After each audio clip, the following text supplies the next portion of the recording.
All right, here we go. The NFL Strategy Show, Week 15, first look with Dave Lochran and Sal Vetri. It's Tuesday, December 10th, 2019. And Yahoo Daily Fantasy Sports is still the sponsor of the NFL Strategy Show. We're very appreciative of them and their $175,000 NFL baller coming up this week. If you don't want to wait for that, though, head over to yahoo.com/dailyfantasy and check out today's NBA contest, $30,000, $10 entry, $5K to first. They have CSV uploads now, CSV edits. They've got some management-free contests where everything paid in by the player gets paid back out to the player. They got some no veteran contests for those of you that are new to DFS.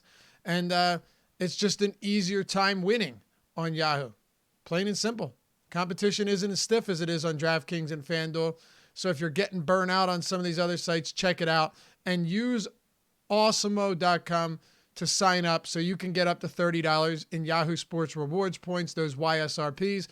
All you got to do is go to awesomeo.com, click on the NFL tab, and you'll see yesterday's Showdown article right at the top. Click that. At the bottom of it, the Yahoo link is right there. When you click that, you'll sign up and use the promo code AWESEMO, AWESEMO. So when you deposit, you get up to $30 in YSRPs. Yahoo Sports Rewards points are as good as cash to be used on the site to play and win real money. It's the only place where you can become a baller. We'll see you over there. Again, go to the NFL tab, click on articles. You'll see the Showdown link. EMAC writes it a few times a week. It's a great article. It's free. I suggest you read it anyway. And click that Yahoo link at the bottom. Use the sign-up code AWESEMO and get your $30 in YSRPs. Go over, sign up today, jump into that 30K baller, jump into the $175,000 baller. Got a lot going on over there at Yahoo Daily Fantasy Sports. They are the sponsor of the NFL Strategy Show. Sal Vetri, how are we, brother? What's going on, man? Yeah, doing well. Probably a pretty rough, I don't know. Was it possible? Did you dodge just the landmine of injuries that was the Week 14 slate? Nope, didn't dodge them at all, as a matter of fact. Yeah, I was lucky that at least Ridley, it seemed like I had at least 10 to 15% of every guy that got hurt. Absolutely. And Ridley was the guy that gets there before he gets hurt, but he was going to have a massive game once again. He had all of his points at halftime, ends up getting with the rib injury or abdomen injury. So yeah, rough week there, but I think season long right now is semifinal rounds live in a lot of spots. That's kind of making it the NFL season a little bit refreshed with the season long regular season just being a drag. Absolutely. Yeah. I've made it to this round in seasonal in a bunch of leagues. I think I made the playoffs in all but one, so we'll take it. But the worst part about some of these injuries was that most of the guys that got injured were in my best lineups.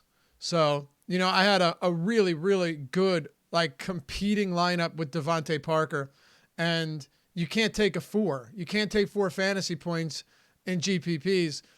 Granted, I know the guy that won the Millie Maker had a 5 from Austin Hooper, but generally speaking, it's not going to happen. Plus, I didn't have Austin Eckler in that lineup with, A.J. Brown and Aaron Jones. And I had, a lot of A.J. Brown, a lot of Aaron Jones. It just didn't get the right combination of those guys. And as you saw, Sal, you needed some, not even monster scores, because I think the winning lineups were 230, 240. But you needed to have some combination of 3 of the guys that dropped 30-plus fantasy points. And I just didn't really have any Austin Eckler at all. Yeah, and I really didn't have much of nothing of that game where each team goes over the game total themselves, and the Saints and the 49ers. I ended up going more into the KC game, and that early on for KC side looked nice, and then nothing ended up coming from that. So yeah, that was the main thing. And it was a bad week that just went horrible, because instead of just having a 20% loss in the week, you get injuries that knock it down to a 30-35% loss for the week. And just a rough week, week 14 was. You're right. Manny, Laura, and I discussed it yesterday.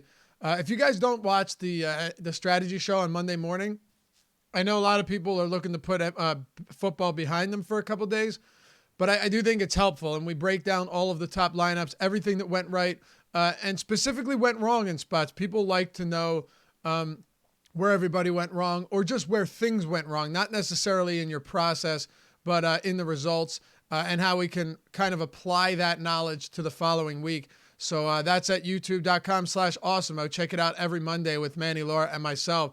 But you're right, Sal. That was the biggest thing. And I kind of regret not going to more San Fran and New Orleans because while I didn't expect both teams to individually go over the total, which is, absurd, it did make sense that game ended up scoring a lot of points because in spots like that where you have two really good defenses and two really good offenses, something has to give, and something gave out in a big way as both defenses completely crumbled to the ground.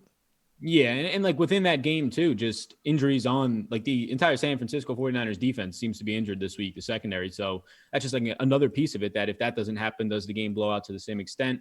It was just ends up being a wild game where there's like 90 combined points. So I'm fine just chalking that one up to being out there. I think I had ended up with the only exposure was to the San Fran side at like 2% clips of Jimmy G, smaller stacks, but it was more so Debo based than Emmanuel Sanders. So it doesn't really get you anywhere. So looking at week 15, we've got 13 games. And you and I had discussed this before we got started. And by the way, happy to have all of you guys with us. Always appreciate you hanging out on these Tuesday mornings as we take a first look at the upcoming week slate.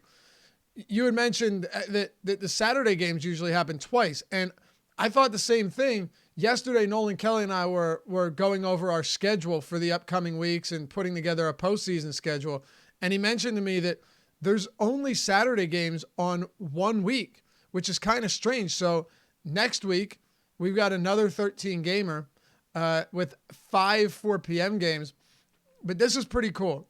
I love opening week because you have the 2 Monday night games. Like, that's so fun. And I'd rather just scrap Thursday, give us 2 Monday night games every week. But this year, week 16, we've got 3 Saturday games on the same day, basically the Thanksgiving Day scheduling, spacing it out, 1 o'clock, 4:30, and 8:15. That's going to be a whole lot of fun. Bucks, Texans, Patriots, Bills, and Niners, Rams to cap off the night. Yeah, I love it too. It's fantastic. And I wish they would do it. I'm surprised they're not. Maybe is there something with the college football schedule this year that's different that they can't do it next week too? Because they've been doing Saturday for the last like 3 or 4 years. I think 15 and 16 or week 16 and 17. Well, maybe they're only doing week 16? Only week 16, and there's 3 of them. Wow. Yeah, I like the way that's set up. I wonder if there's something to do with like programming schedule. Yeah, I don't know. But yeah, it's definitely going to be fun, and we're going to do a bunch of content for that. So hang out with us over the next couple of weeks. You ready to dive into this? Yeah, let's do it.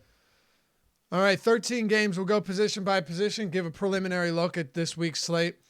Starting with the quarterback position. Let's start at the top. You've got Patrick Mahomes, number 1. That Andy Reid said he should be okay. There's no break. He's got a bruised hand. And then he's going up against the Denver defense that did a pretty good job putting the clamps on Deshaun Watson in maybe the most surprising game of the season. Then you have Russell Wilson in a road matchup against Carolina. They're big-time favorites here, and rightfully so. But it is interesting that despite Seattle being, I forget what the line is on this game. It's 6 points. They have a 27.3 implied total. Despite them hopefully winning this game with relative ease, Russell Wilson's past couple games have been pretty underwhelming. We're talking about a guy that was, alongside Lamar Jackson for the MVP battle. And his last 3 games have been underwhelming at best, even though they've gotten wins in 2 of 3 of them. But Rashad Penny tore his ACL. We'll see what happens there. And then Jameis Winston, just giving you the guys above 6,800. Jameis Winston is expected to play through the broken thumb against Detroit. They're still favored. He still has a high total, but that scares the hell out of me. It's on his throwing hand. And then finally, Deshaun Watson coming off of a really ugly game. He was still awesome from a fantasy perspective, so I'm happy there. But they got smoked by the Denver Broncos. Maybe you get a bounce back here in a big-time division showdown against the Tennessee Titans. What are we doing with the top dogs this week? Yeah, so I think this is unique because this is the most players we've had sort of this tight-knit at the top. And I think the ones that stand out the most are the $6,800 and $6,900 Jameis and Watson. Probably Watson the most. Just that Tennessee secondary has been terrible. Divisional matchup. They'll play each other twice out of these last 3 weeks. Same record. So a big game there. But you look at the top, tough matchup for Mahomes against Denver. Again, you can get there if you want. This offense is clearly not the same, but it is a much better matchup than they had last week against the Patriots, just naturally against that secondary, but nowhere near an easy matchup as Denver still ranks as an overall defense, a top 6 defense, top 10 in secondary. So it's not a spot that I look to. Russell Wilson, I mean, this offensive line is just terrible. He's not playing great. Every single week they lose another player, whether it's a tight end, now it's Rashad Penny, likely done for the season. And this offensive line right now ranks second in pass protection. Oh, no, he's done. I'm pretty sure it's a confirmed ACL. Yeah. Okay. So he's gone. So that hurts. Maybe not the passing game, but just weapons that they have to put onto the field. And you have Carolina, whose secondary is slowly getting worse, but still has Bradbury to take away a guy like Metcalf. And then it is exactly what you had this past week. It's just, can Tyler Lockett get open? And if he's not getting open and there's not time to find him, there's really nothing manufactured on the offense through the air. So for that price point, I kind of stay away from those guys. Jameis in this matchup, he played the whole second half with that injury was. You have adrenaline, you have the thumb getting sore the whole week now. So I really want to see what happens with the news there and see these practice reports. But I think Watson just naturally becomes the guy I like the most. But I'm personally just getting to some of the cheaper quarterbacks overall. I have Watson as a secondary interest right now, and these other guys currently as early week, just guys that I probably don't get to. I'm in the same boat right now. I just don't have a ton of love there. Deshaun Watson, I think, is always viable. I'm always willing to get to Deshaun Watson.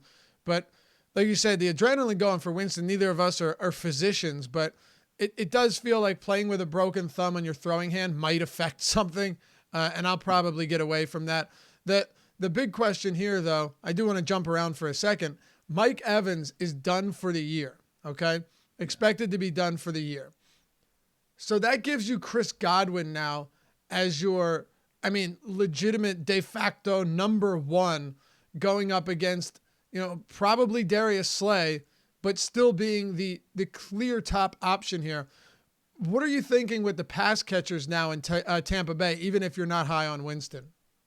Yeah, it's a concern. Like, I think, so what you saw happen was Perriman ended up playing what I think was a little bit more elevated snaps, but his normal role, a lot of bubble screens, a lot of deep passes. And then you saw Justin Watson step in, who had a nice preseason, stepped in and ended up running 34 routes after Evans ran 11. So I think that you would have seen Watson, and he did really just take over the Mike Evans role, and he played well in it. He ended up seeing 8 targets, 5 catches, 59 yards. But he's no Mike Evans, especially when it comes to down the field. So I think there's going to be a concern on that regard that you lose a top weapon. But the way that this offense is set up, it is set up to just be beneficial through the pass. So I think that these fill-in guys, whether it's Perriman or probably more so Watson, will be fine. But the problem is you have an injured quarterback with a top weapon gone and just these inexperienced guys stepping in. So I don't really want to pay top dollar for that. That's where the issue comes in. But at these cheap price tags for these receivers like Perriman and Watson, I'm definitely intrigued by that.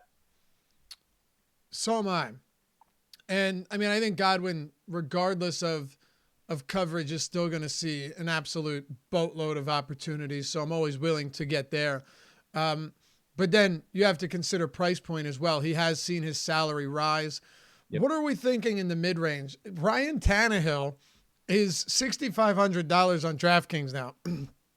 Pretty remarkable given how well he has played. He's looked great. He even had an amazing tackle against I forget who it was, but it was a monster. I think who? I saw your tweet. I was going to say pretty amazing, right? That's a big fella, and he came out of nowhere and laid him out after an interception. You've got to love that. And he had another great game. So his price has come up. It's against the Houston team that just got carved to pieces by Drew Lock. Baker Mayfield's been terrible. I am so hesitant to target anyone in that passing game anymore, including Odell Beckham. Aaron Rodgers in a tough spot against Chicago. Dak Prescott, must-win game against the LA Rams. He's currently questionable to play. My guess is he probably does play in, again, a must-win spot. And then a couple other guys above 6K. Let's hit on all the guys at 6K to 6,700. You've got Ryan Fitzpatrick against the Giants. Their secondary has been a little bit better. Janoris Jenkins has been better, but we saw them collapse late in yesterday's game. Could not defend the screen pass to save their life. Carson Wentz turned it around finally in the second half, threw for 325 yards, most of them very short in the flat or on screen passes to Boston Scott. That's worth noting. And then rounding it out, Jared Goff against Dallas. Jimmy Garoppolo against Atlanta in a game where they're big time favorites with one of the highest totals on the slate. And then Tom Brady against the cheating Tom Brady against the Cincinnati Bengals.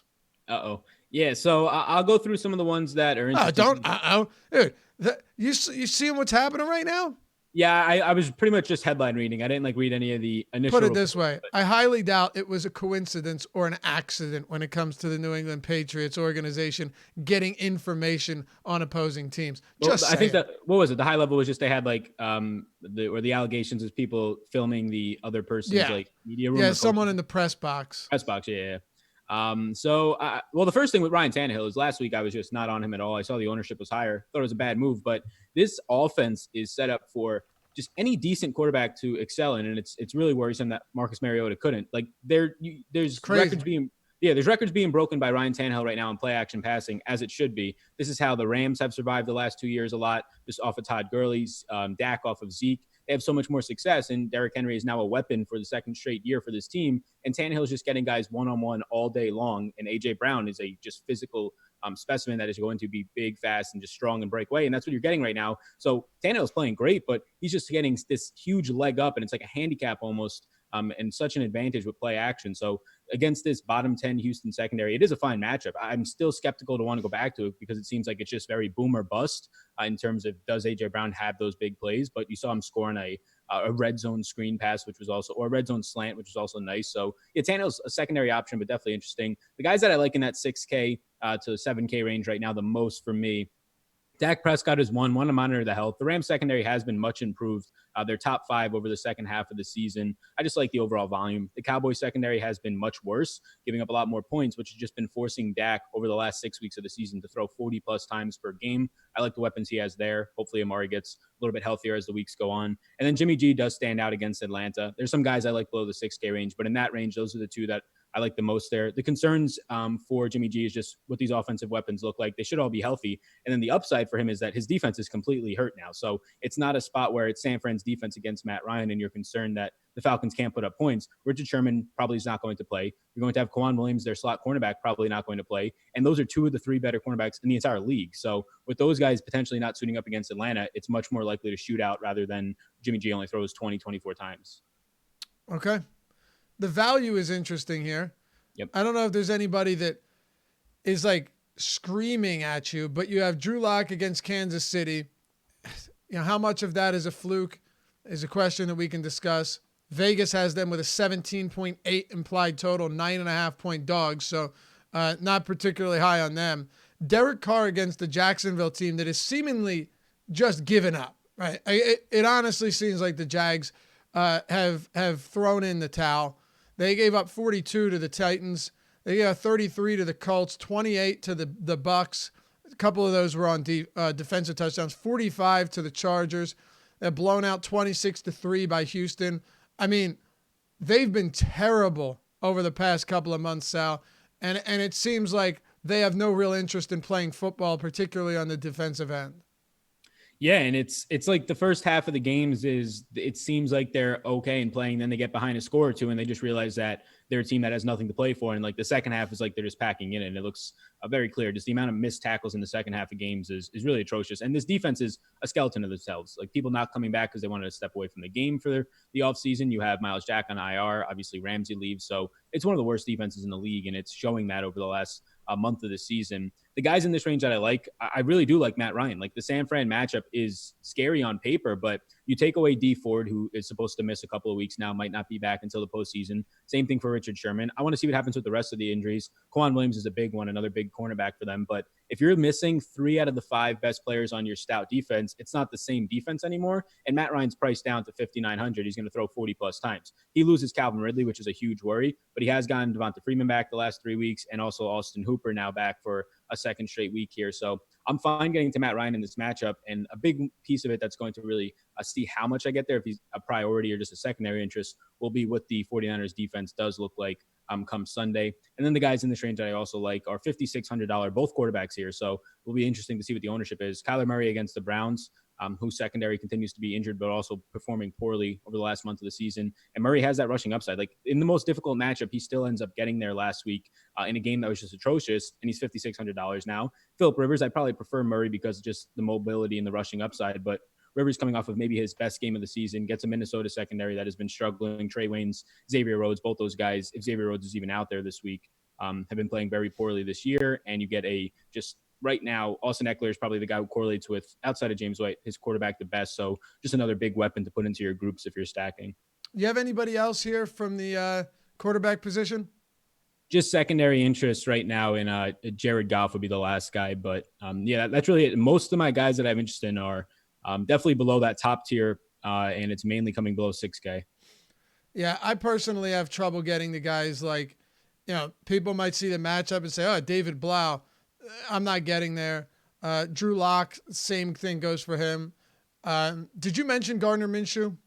No, I didn't, but that is another guy that I have as like, it's like the third ranking for me right now to look more into. It's just like the mobility is nice. The matchup is nice. I probably want to look more into it. The only concern for me is DJ Shark likely to be out. Early reports are indicating he's still in a walking boot, not practicing. And they said that they don't expect him to practice until at the very earliest Friday. And that's just a big piece of that offense that would really hurt Minshew's upside.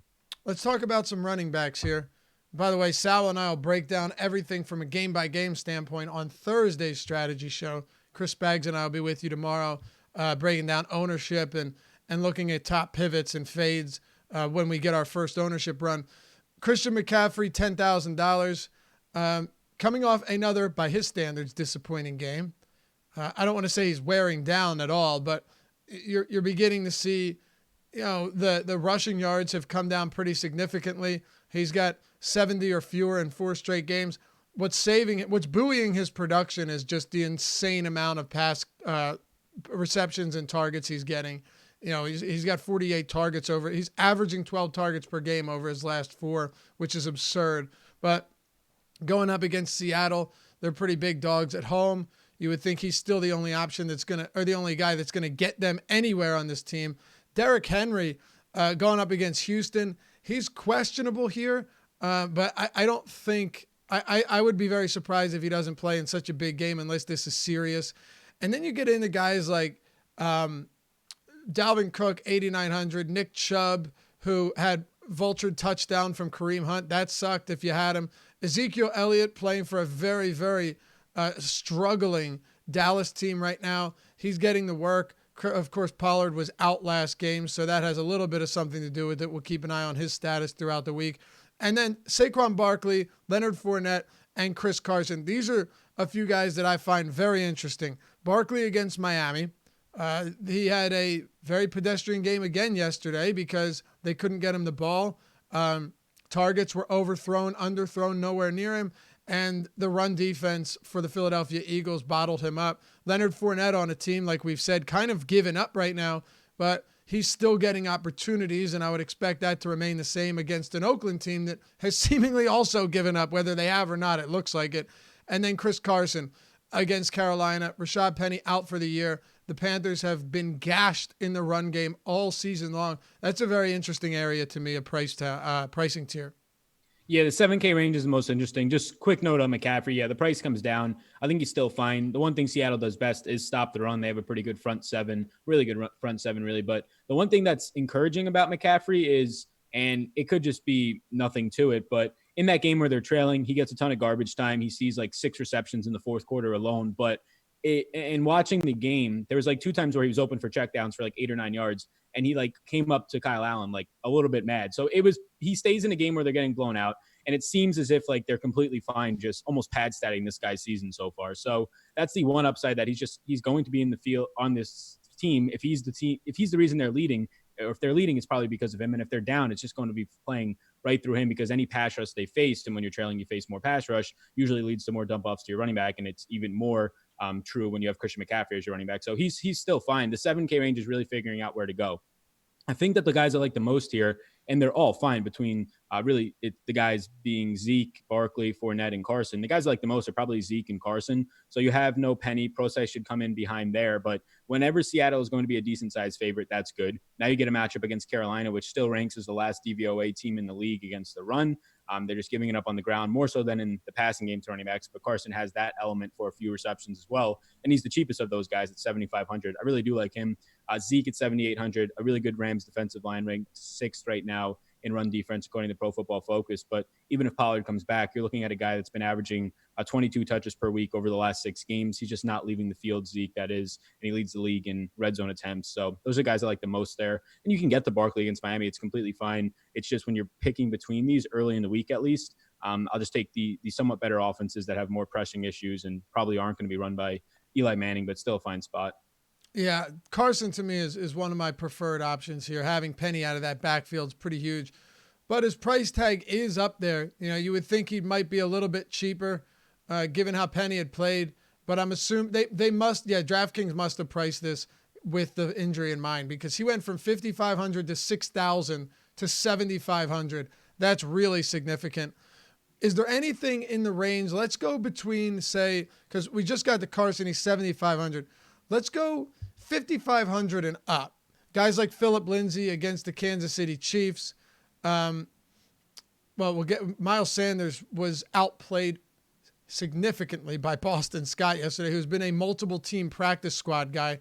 Todd Gurley, who they say is going to be the bell cow going forward, even though he got vultured by Malcolm Brown in the end zone. 23 carries last time out. That's nice to see. 27 total looks. Kareem Hunt, I don't see myself getting there. Both running backs for the Chargers. What are you thinking here above 5,500? Yeah, so there's guys I have interest in, maybe tempered or secondary interest, except for Todd Gurley, who for me right now, I imagine this is a guy who just is one of the most or highest owned players in the slate. He should be at that price tag. Price tag comes down after having a 27 touch game. You said it, 23 carries on the ground. They say they want to give him all the work, which is fantastic that they're doing it at the end of the year. Makes sense if they're trying to limit him or maintenance him at all. But the Cowboys right now rank 21st in run defense. They have had a ton of trouble with just versatile running backs all year long, and injuries to their defensive line and their secondary just dealing with safety injuries. This whole defense is banged up. It's been a lot worse. So if you're looking at it from a standpoint of the Rams can get out ahead, that helps Todd Gurley get more touches like we saw this past week on the ground. But either way, at $6,000, you're not going to find anybody probably below the $7,000 range, or at least 6,500, that's going to be in line for, or you can project for 20 touches in this game in a good matchup. So yeah, Gurley right now is a yes for me. And at $6,000, I wouldn't be shocked if he is one of my highest or highest owned running back. I mean, I don't see how you don't get to a ton of Gurley here. That price is just way too cheap. I know it's been a disappointing campaign for him, but it is just way too good of a spot in terms of price tag and expected workload to get away from him. I'm with you. I think Gurley needs to be a top option here. He's going to be popular though, so that's worth considering, but I still expect another 20-touch game, and at 6K, I don't have any issue getting there. He did look a little bit more explosive last game. You wouldn't see it from the 3.4 yards per carry, but at least in space, I saw a little bit of something that we hadn't seen before. Maybe we finally get a breakout performance from Todd Gurley, at least from an efficiency standpoint.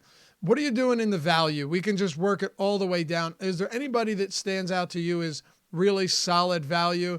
And we'll also talk about minimum salary Boston Scott, who had 128 yards from scrimmage, 10 for 59 and a score on the ground, 6 for 69 through the air.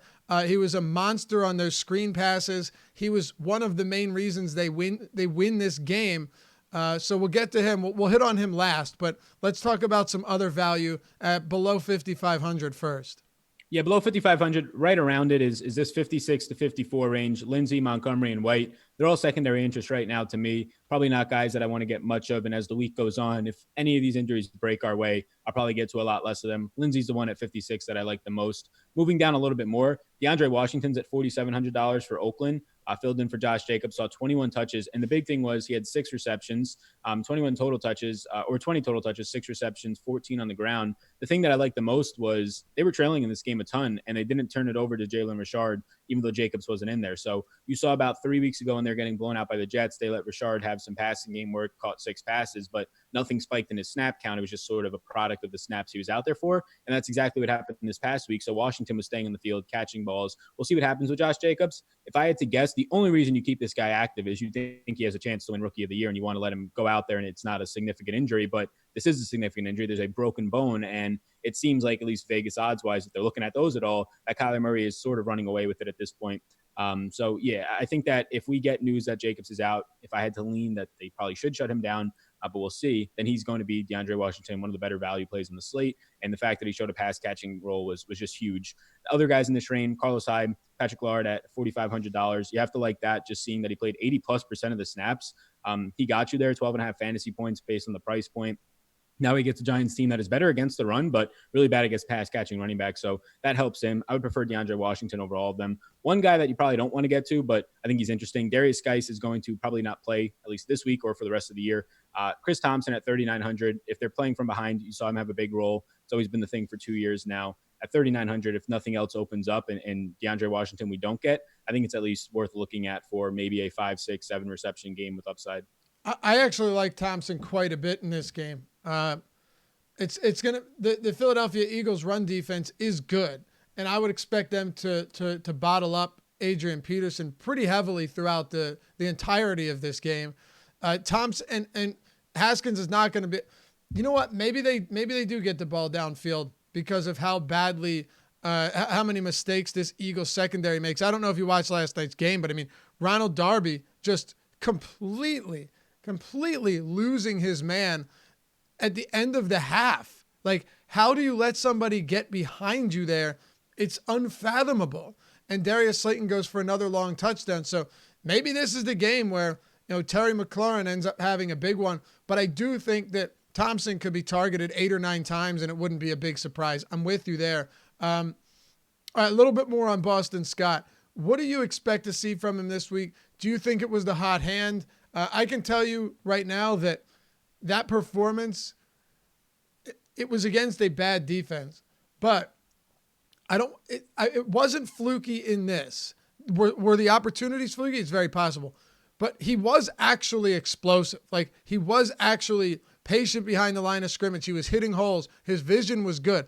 So it's so hard to say, yeah, I expect a practice squad guy to come out and do something like this again, especially with, a young rookie and Miles Sanders probably still getting the bulk of opportunities to start the game.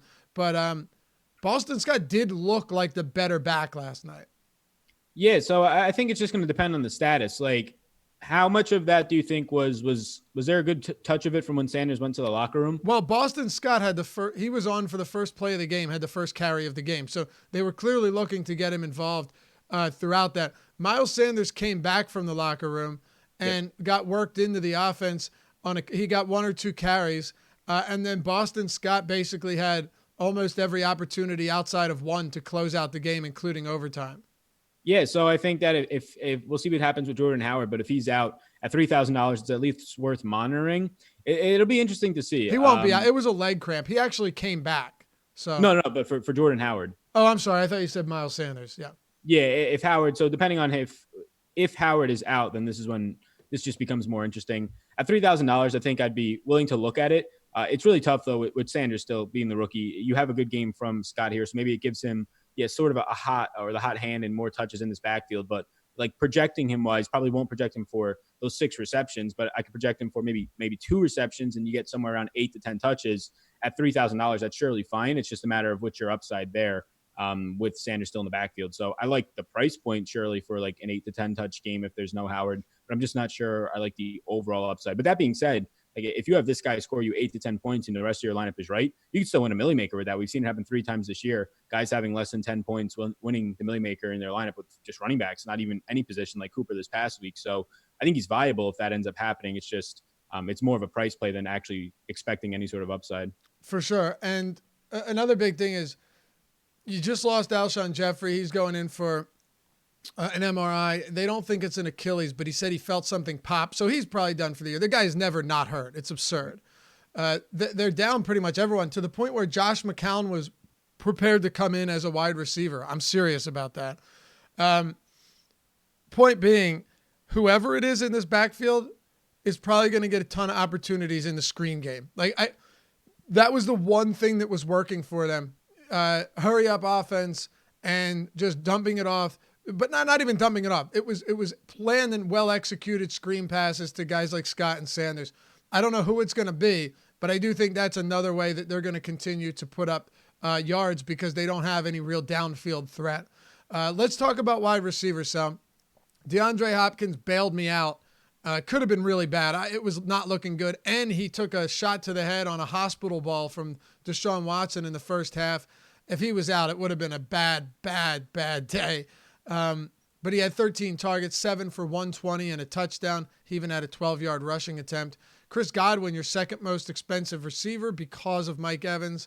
Devontae Adams. Tyreek Hill's price has come down quite a bit. He's had 2 underwhelming games in a row now. But the guys above 7K are Stephon Diggs, Kenny Golladay against Tampa, Julian Edelman, who every single week is targeted at least 10 times. Now 6 straight games with at least, 8 straight games with at least double-digit targets. That's absurd. So there is a lot to like above 7K. It rounds out with Julio Jones at 7,000 flat. Yeah, so I'll jump down a little bit first, but Edelman's a guy that I'll have a lot of. He ended up being the guy that I had the most of at wide receiver last week, and I didn't even really have any Patriot stacks. I had him in run back stacks with the Chiefs, but just a lot of one-off spots. It's just so much consistency for that price tag, and now the tag doesn't move in a really beneficial matchup against Cincinnati, where they're just going to be forced to move their number one slot cornerback. They've been doing it for a month now, Webb to the outside, and now you get a backup slot cornerback against Julian Edelman, and this is just fantastic. So Edelman is a guy that's definitely going to make just my short list of priorities at wide receiver. At the top end, I do like Hopkins. I do like Godwin. You're just prioritizing those guys, whether it's in stacks or one-offs. The matchup for Hopkins against Adore Jackson in Tennessee, when they've been playing man's coverage this year, they're a bottom 10 team. And all those guys, just because of injuries and just what they have in safeties, rank as some of the worst cornerbacks. When they play a zone, they're a little bit better, but Hopkins can beat a zone underneath and help you with a 10, 11 catch day in fantasy, especially around the red zone. And then Chris Godwin, probably, we'll see what happens here. It'll be interesting to see if Slay follows into the slot. He did it on Keenan Allen, but we'll see if Justin Coleman will stay there. It's a huge mismatch if it's Justin Coleman. I would not imagine that they do that primarily, but you probably get at least a third of the game with Godwin having Justin Coleman on him in the slot, and if not, a lot more, depending on how they prioritize sort of Perriman on the outside with Slay. I wouldn't be shocked if you saw him stay there. So the top 2 guys here in pricing are the guys I like the most in that 7K plus range, outside of Edelman at 7,100. Yeah, I mean, at this rate, you just have to love Edelman all of the time. But then again, against Cincinnati, how much will he be needed? It's a tough call. In games that they lose or play from behind, Edelman is just, almost guaranteed to be locked in for big numbers against Houston, against Kansas City, even against a very difficult Baltimore team. He had 10 for 89. So I'd love if this was projected to be a more competitive game and not a double-digit spread in Cincinnati. But Edelman's always going to be a viable option. When we look at the mid-range, below 7K. Tyler Lockett right now, it's been brutal. If you relied on this guy to get you into the postseason in your seasonal leagues, my God, he has 8 receptions over his last 4 games on 14 targets. He hasn't crossed 50 yards since week 9. He doesn't have a touchdown since week 9. I mean, it's just been an absolutely brutal showing ever since returning from that calf injury. I don't see myself getting there. I'm probably focusing heavily on the run game and Chris Carson for Seattle, specifically with Rashad Penny out. And then you've got Allen Robinson against Green Bay. He's managed to put up great numbers despite Mitchell Trubisky being his quarterback. Jarvis Landry's been the top dog in Cleveland because Baker Mayfield can't get the ball downfield 20 yards to Odell Beckham. And then DJ Moore. You just continue to see great performances. Last week was bad, but it was bad for the entire Carolina offense. But he still, crosses 80 yards and is someone that's going to get a lot of opportunities in the red zone. I'll round it out with Emmanuel Sanders, Cooper Kupp, Amari Cooper against the Rams, and then Odell Beckham, Adam Thielen, DJ Shark questionable. This 6K range has a lot of names, meaning there's a ton of guys priced in that 6K to 7K range. But who really stands out to you here? Yeah, so the 6K range is interesting to me. I think the lower end 6K range should be the top end, and the top end should be the lower end in terms of this pricing. So at the top end, I think the guy I like the most at 6,800 is probably Allen Robinson First time out against the Packers had a big game. Would have been even bigger if Mitch wasn't all over the place. But they put him into the slot about 50% of the time, and that's where he had most of his mismatches. I would imagine that Nagy does that again. You're paying for it here, so I don't love that, but he is the guy out of all of them that I would like. DJ Moore is probably going to get Shaq Griffin, which isn't great. But the thing that is good is Seattle forces no pass rush, which helps Kyle Allen actually find DJ Moore. So I do like him at 66. But where I'm really looking on this entire slate so far, at least in one-off spots outside of stacking, is this bottom 6K range is really appealing. All these guys in this order, Keenan Allen, Adam Thielen, and then Robert Woods. Those three guys are the guys I have some of the most interest in, all at that same price point. I like Keenan Allen a ton. He'll go into the slot, which is a good matchup against Minnesota, but anytime he moves to the outside, he'll have either Rhodes or Waynes, even better of a matchup. He's been coming on as of late, just not finding the end zone as much. Last week was just the Eckler show. So it's a spot that I like. Allen, Adam Thielen, as long as he's back, should have a good matchup. Casey Hayward, I imagine, will be on Diggs for most of that game. You get Thielen against face-on undrafted free agent. Will then move into the slot a little bit against Desmond King, who's having a down year. And then Robert Woods has just been fantastic. Interesting to see that the Rams, Woods played 99% of the snaps, very normal. Cooper Kupp only played 29%. Yeah, I was looking to see if there was something that I was missing there. Was there an injury? Because Cooks played 39% too. Yeah. Tyler Higbee played 97%. He's played a lot, but Johnny Munn played 71. So they had tight ends out there a lot together. What in the world happened for a team that ran the most 3 receiver sets in the league last year to have Kupp and Cooks out there for a combined 47 snaps?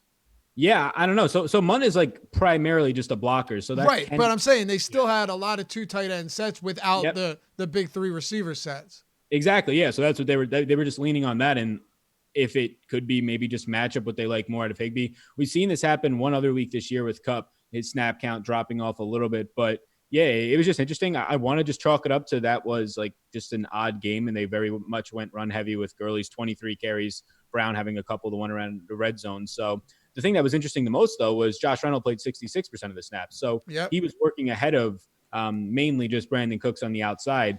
You've had Cooks having a down year, health issues wise. Could that be part of it? I'm not sure. So, yeah, going to try and search for news before Thursday's show and just try and really look at maybe some of the film and see why that was happening. Woods played his normal role. Josh Reynolds pretty much played over Brandon Cooks, and they didn't use 3 wide receiver sets because you didn't see Kupp on the field. Only 29% of the time is definitely a concern and something to look into.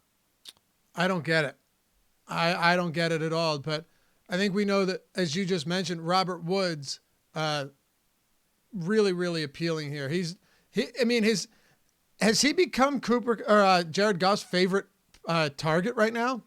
Yeah, and it was after like the first 8 weeks of the year that he wasn't even doing anything. Like he was still seeing like his 6-7 target games, but not your normal 50 plus yards a game for every single game like it was last year. And now these last 2 games, I don't know, what does he have, 30 targets? He just quickly became the guy. And yeah, it's going to come at a better time. And the price point, if that's the case, is where it has been all year. And would be too cheap based on the relative or the recent form of it. What about below 6K?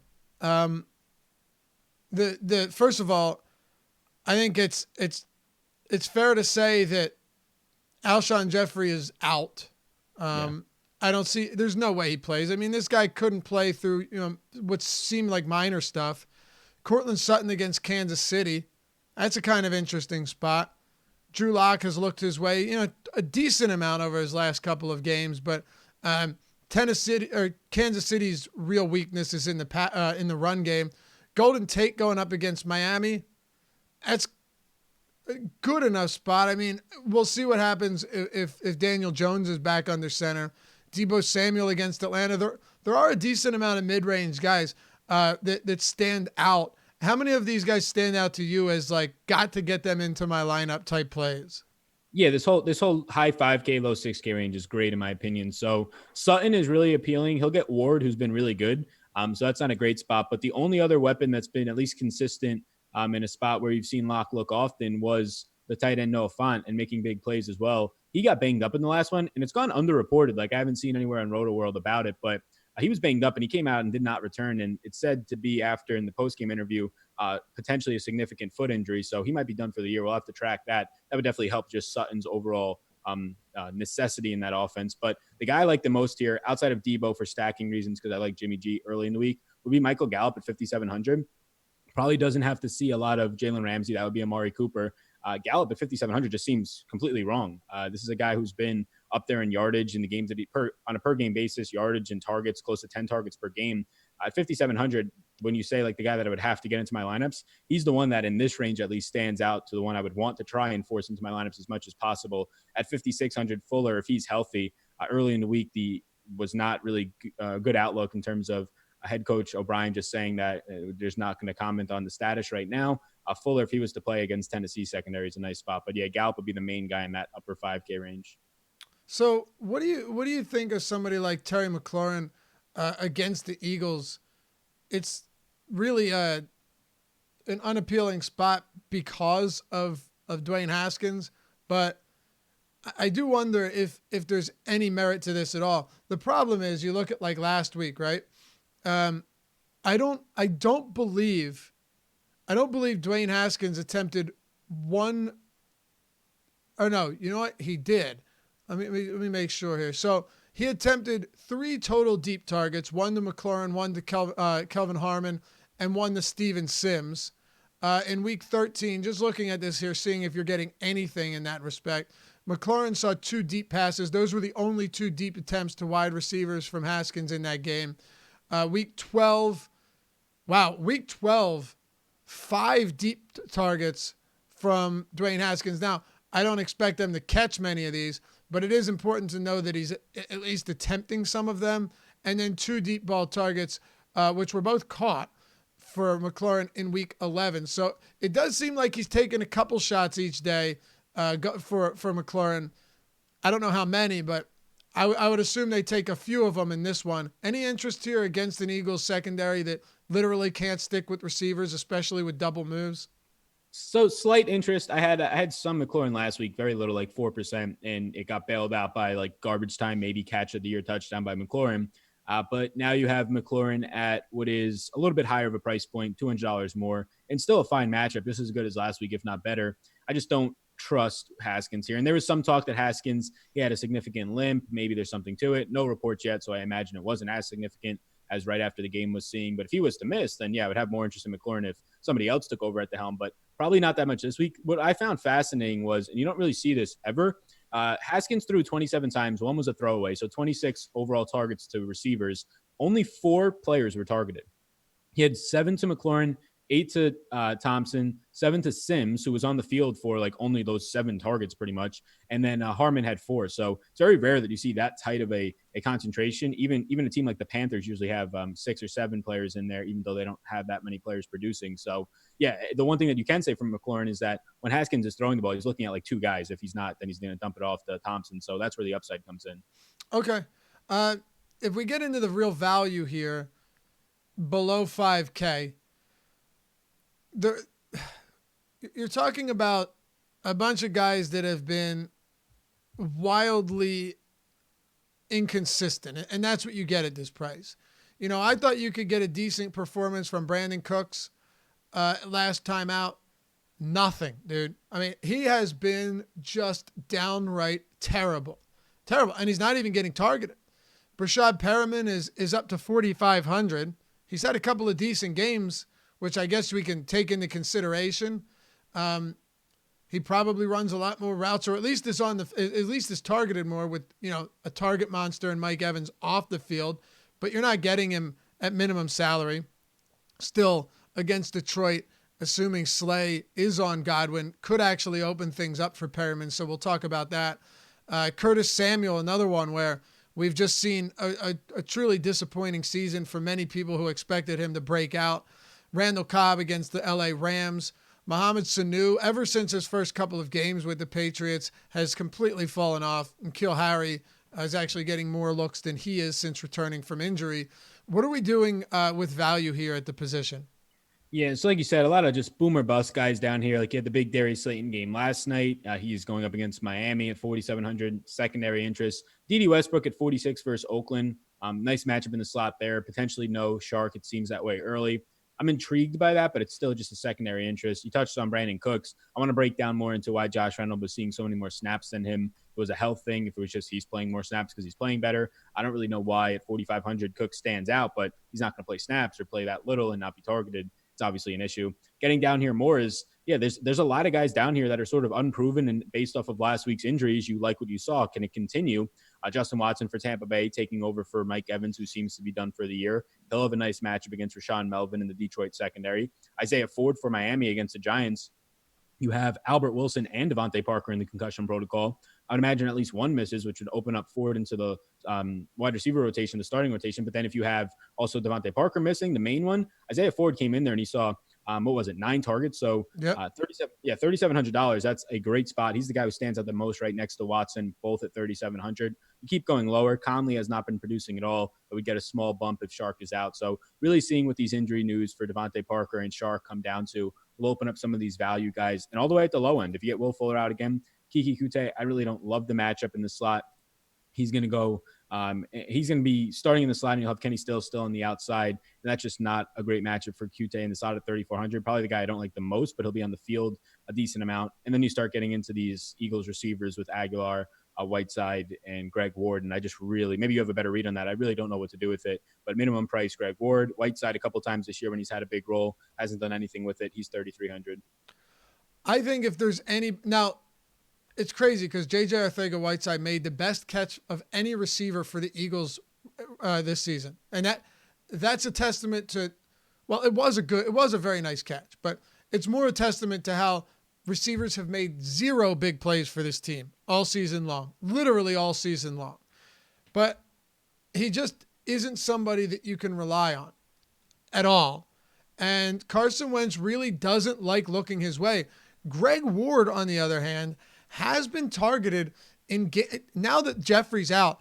You know, you look at these two games, 7 targets against Seattle. They stopped using him in the second half of that game. Inexplicable. No idea why. He was clearly their best option. And then he had 4 for 34 yesterday against the Giants, but he was targeted 9 times. He was also targeted in the end zone in a ball that went off his fingertips. I think a minimum salary, Greg Ward, assuming Jeffrey's out, and I think he will be, is probably pretty viable here. You don't need a monster game from him, but Carson Wentz doesn't have a lot of options. And it's possible that Nelson Aguilar remains out again. That would make Greg Ward the top receiver for this team against the Washington Redskins. Yeah, he ran the most routes out of the slot. Just looking at it now, outside of the tight ends, he still ran more than them with Ertz and Goddard running the second and third most, but he ran 24 routes out of the slot. Overall, you had Whiteside running the most routes at 51, Arcega-Whiteside, and then you had Ward the third most behind Ertz with 47. So, yeah, if you have Aguilar missing again, so if Aguilar comes back, you think he jumps Ward and Whiteside, and they're the main two guys, Aguilar and Whiteside? So if Aguilar comes back, then yes, there's no question, as unfortunate as it is, he's going to be the top guy. And that definitely makes him a quality option. As much as I don't like it, he's going to be there. You said, does he jump who in Whiteside? Ward and Whiteside, you said? So yeah, he definitely jumps at least Ward, right? Right. Then, I would put it like this. If Aguilar's back and Jeffrey's out, I would say pretty confidently it would be Aguilar as your number one. Now, this isn't including Zach Ertz and Goddard, but yep. Aguilar is your 1, Ward is your 2 in terms of targets, and Arcega-Whiteside is your 3. Yeah, so if Aguilar's in, yeah, I would definitely have interest there. If he ends up being out, though, yeah, all the time that we spent, the minimum 3K Eagles guys, but Ward with Scott and Ward, though, at $3,000 flat, they don't run a ton of guys out of the slot. They run their tight ends there or just go 2 tight end sets. But the fact that he's also staying on the field and being hybrided to the outside at 3K, even if it's not maybe your GPP play, but in cash, if you're looking for a guy at 3K to get 6 to the upside of 10 targets like this past week, it's really hard to ignore that. Yeah, no question, man. You want to talk tight ends before we head out? Yeah, let's do it. All right. And for those of you that haven't done so yet, want to check out awesemo.com, use the sign-up code NFL Strategy. It'll get you 50% off your first month of of All Access Premium content at awesemo.com. Go to awesemo.com/join and use the sign-up code NFL Strategy. Or you can get a weekly pass, $3.95 a week, if you just want to dip your feet in without diving in head first. If you scroll to the bottom of that page, awesemo.com/join, you'll see video tutorials on all of our best, most popular tools like the Awesemo ownership projections, player projections, the top stack tool, Lineup Builder, our premium Slack chat where we talk DFS all day long. So there's so much to check out there. Go ahead and do that. Even if you're not ready to sign up yet, awesemo.com/join. And when you are, use that sign up code NFL Strategy to get 50% off your first month, including all of those tools, our premium articles.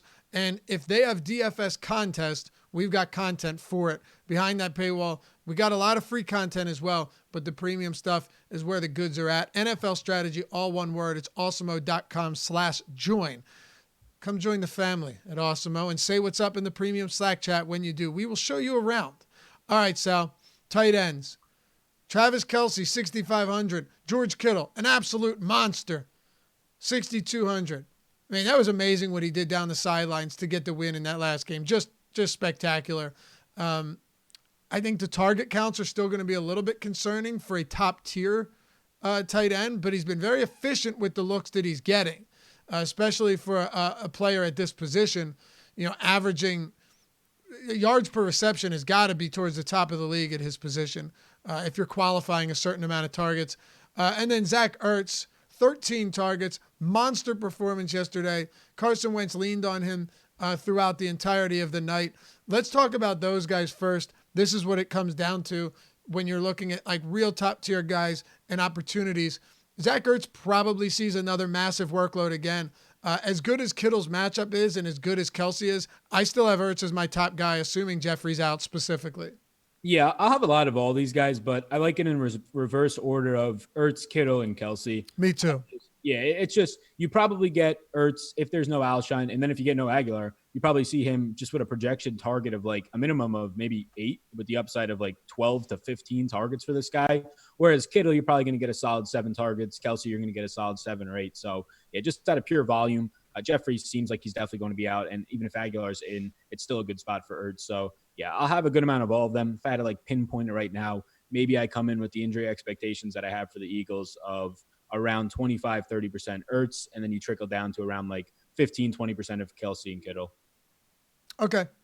Yeah, and you're right. The range of outcomes, just the range of targets for Ertz is pretty significant, like 8 to 15. So, that stands out to me as well. What are you thinking about the mid-range here in guys like Darren Waller and Hunter Henry and Austin Hooper? I know you mentioned Matt Ryan, so we can get into Hooper a bit here. Anybody stand out to you above the 4K range? Yeah, this is the first week this season where we have every elite tight end, like all 8 of them, if we get Evan Ingram back this week, but all of them on the slate. And I think DraftKings did a pretty nice job just pricing them all right next to each other and slowly going down or slowly going down in price. So I think these guys are all priced properly. I have no issue with Waller at his price point against a really beat up Jacksonville secondary. There's no Foster Moreau, so maybe you get some more red zone looks if you can finally have some red zone touchdowns in there. Hunter Henry at 52 and Hooper at 5,000. It's hard for me to really just differentiate all these guys. I like them all at like a 15% clip. There's no strong stance early in the week. It would maybe come down to stacking. I have more interest in stacking the Chargers game in Atlanta, so I would imagine I get a little bit more of Hooper and Henry than maybe a Waller, but they'd all come in probably behind Ertz right now. If I had to just rank it roughly around all these 5K plus guys, it'd probably come in from me. Ertz, Hooper, Henry, Kittle, Waller, and then Kelce, but they're all going to be guys that I have at like a 10+% clip. Does Higbee do anything for you? Like I didn't think he could come anywhere close to last game. And then he goes 7 for 11 on 116, no touchdowns, but another huge game from Tyler Higbee. He's playing almost 100% of the snaps. It's kind of crazy right now, Sal. Yeah, definitely. It'll be, so right now he's a secondary interest, 4,100 price tag is still fine. We'll just watch what happens with Everett during the week. It'll be probably closer to a more of a split now with Everett coming back, if not giving Higbee more work than usual. So it'll be just really watching what happens there. Still a fine matchup, really slow pace game, but last week was a really nice indication of they're just going to keep him on the field, whether they're passing or if they're run blocking and just trying to run the ball. The guy's staying on the field a ton. So there'll be interest there. Evan Njoku priced up to 4,200. He played only about 35 or so % of the snaps in a game where they didn't need him. They went more run blocking as they were leading and ended up just running the ball a lot. So it was actually encouraging that he played that many snaps, saw a couple targets, had a ball just ripped out of his hands for an interception. Matchup against Arizona, though, he's priced all the way up to 4,200. Like, Vance McDonald was, who got hurt last week. I think they have similar outcomes here. I like Njoku's upside, but not at that price point, second week removed from an injury. So in sort of the punting range, I do like Higbee a lot if you do get one of the better options if you have no Everett. And then just going down, OJ Howard probably has to step up. Once again, had a nice game with no Mike Evans. You would just imagine he might be the second option unless Watson does step up. Or Perriman might be the second option for Winston in that passing game. And then looking down more, if this concussion is an issue for Greg Olsen, I didn't see any of the Monday practice reports, if there were any released by the Panthers. But Ian Thomas, I don't think I've seen a tight end used in a better way all season long. Ian Thomas, watching that game, had a good amount of players in both sides of that one. Yep. But Ian Thomas was used out wide. He was used in the slot. They were motioning him. He was used as a fullback. The guy was all over the field. So the usage for him now still only being 3,100. If you have no Olsen, he ended up running 40-plus routes. I really like Ian Thomas once again. All right.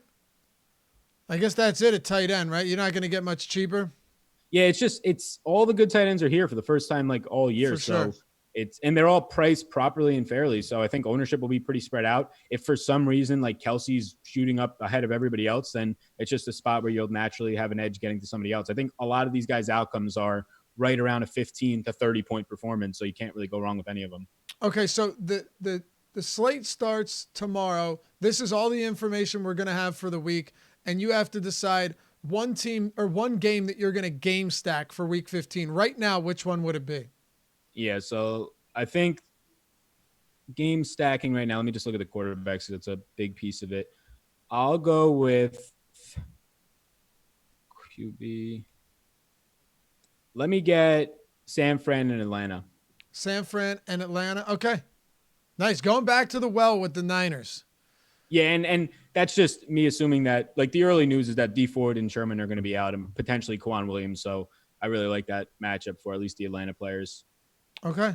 Yeah, I'll take that. I like that. And then another option that's probably just as the week goes on might not go as noticed, but with Thielen coming back, the Chargers in Minnesota seems like a really nice game that might go under notice. We'll see as the week goes on with ownership. I also think, as ugly as it is, Jacksonville and Oakland, two teams that defensively have just given up. You might see an offensive eruption here with just big plays on both sides against defenses that aren't trying. Yeah, I agree. Well, that'll do it for us. Sal, tell the people where they can find you. Yeah, you can find me on Twitter at SalVetriDFS. I'll be back tomorrow with Josh here on also my YouTube channel, 9:30 a.m. talking basketball, NBA. Thursday back with Lofty talking the game by game. And then Saturday I'll be with Chris Randone closing out the slate and the week. I also have a YouTube channel, Sal Vetri, if you want to see some more just DFS and fantasy content. Appreciate you guys hanging out with us as always. Before you head out, hit that thumbs up button. 19 likes. Come on, man. We can do better than that. Appreciate you as always. Good luck tonight playing NBA.